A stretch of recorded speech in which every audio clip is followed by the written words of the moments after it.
Cracking case, the advance information. The single most important factor in whether you pass or fail. The examiners have been very clear.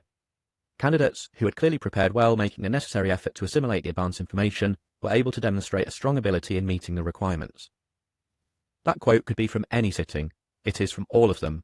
The 12 sittings, 12 times the same message in the examiner reports that we've reviewed. There is no shortcut to deep familiarity with the advance information. Most candidates study it wrong.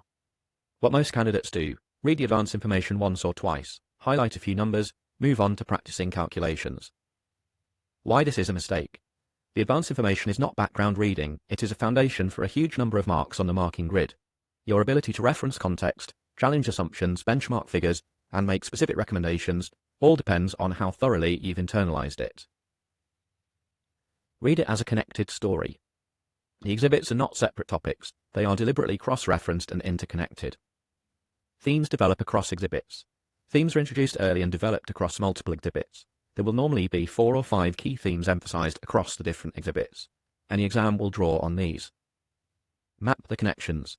Create a one-page summary of which exhibits relate to each major theme. When you can see the threads, you start to anticipate the exam. Spot the calculation templates. Every advanced information contains at least one illustrative calculation that serves as a template for the exam.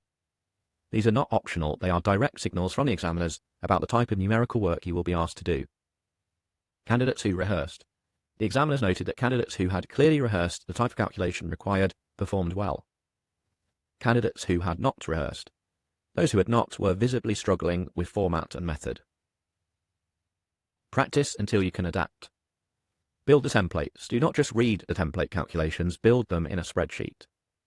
Change the inputs. Change the inputs and see how the outputs respond. Adapt under pressure. The exam will never simply repeat the advanced information calculation with different numbers, it will combine elements, change a variable, add a complication. Your job is to be so comfortable with the templates that you can adapt them under pressure. Understand what drives costs. Candidates need to study the advanced information carefully to ensure that they understand the drivers of revenue and cost. Not doing so will make it hard to succeed. If you get this wrong, the errors cascade through entire requirements. Cost of sales. Is cost of sales driven by volume or value? Staff costs. Are staff costs driven by headcount or hours? Every major cost line. For every major cost line, you should be able to answer what drives this cost. The commentary is a preview. The management accounts commentary is not just information, it demonstrates the type of analysis the examiners expect you to produce, just with less detail given the time pressure. If the commentary calculates a revised attrition rate, for example, you can expect to have to replicate that in the exam. If it strips out the top 3 products, again expect the same format on exam day. If it discusses cash flow in unusual detail, then prepare for a cash flow requirement, or at least part of a requirement focusing on cash flows. When the advanced information goes into more detail than you would expect on a topic and refers to it several times, that is a signal. Note who wrote each exhibit. Every exhibit is attributed to a specific person. The examiners expect you to consider whether that person has a vested interest. Sales Director. Is the Sales Director's forecast optimistic? Operations Director. Does the Operations Director understate the risk of disruption?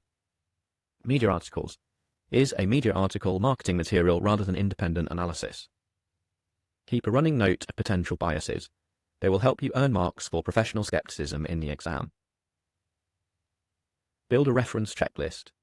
Why it matters. The business context boxes appear 3 times on the marking grid, once per requirement, and are consistently among the weakest scoring boxes.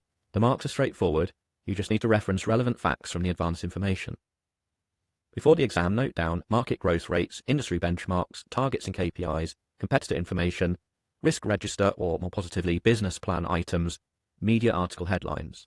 A single sentence linking your analysis to one of these facts is enough to earn a mark. The candidates who pass.